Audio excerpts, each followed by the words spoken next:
why aren't we just talking to the architects Yeah. and saying, listen, guys, Yeah. there are these things that we keep on experiencing that are wasted time, effort, money. Absolutely. The client loses out. We have massive frustrations, Yep. and so on. And we describe it as fragmentation. It's Okay, like yeah. Yeah. it's sort of like It's those binaries again. that's Yeah. right, yeah. And if we can integrate what we experience into particularly architectural students, Yeah. they're coming into industry having Yeah. heard from the builder's side, for example, the reality of cost, cost of construction. Yeah. Because that's a very, very, very typical one is architects, typical high street architect, client comes to him, got this wonderful house, want to make it our dream home. Yeah. These are our ideas. Yeah. Yeah, no problem, I'll draw that for you. Yeah. They draw it up. They come to a builder. Yeah. It's going to be £500,000. We've got £100,000 to spend. Not a clue, and it's not the client's fault. No. It should have been the architect. Yeah. And this isn't to disparage the architects. No, that's fair. It's just- Unfortunately, in my own experience, it's that understanding of cost Yeah. and that pragmatism and that experience. That It's is- complex. that It's is not like- something that It is, yes. It's something that but like anything, like if you don't know, find out. It means that We'll help. Unfortunately, it gets to the point where actually only people who can afford the service of an architect are doing that, and actually we want to teach designers who are accessible to everybody. That's interesting. It absolutely one of the things that What I'm proud of. like pro bono work or No, not necessarily, because everybody needs to be paid for what Yeah. they've invested in their education. that's true. But actually, the value of good design is making it accessible. So somebody who can say, yeah, unfortunately, the realities of this are that this is going to cost this, but actually, come back to me in a couple of years, we can do the next phase. And actually, options go hand in hand with the client's finances. And from yourself that good design doesn't have to cost money. Correct. But actually, that's just about working together instead of this idea of the architect knows all, when in actual fact, they come from a position of relative financial inexperience. Yeah.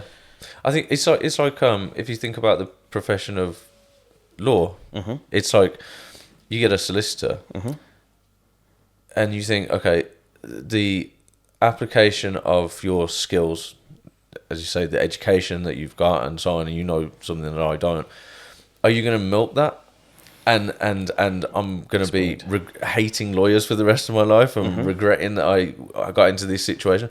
Or is it a case of you do what's prudent and right from the start, and you apply your knowledge and experience and education in a way that's not trying to suck as much as you can out of the client, Absolutely. and just get a result for them? Yeah, unfortunately, there are people out there who still do that, and in all professions, I think they'll always be there. Yes, there will. There is that aspect of human nature, unfortunately.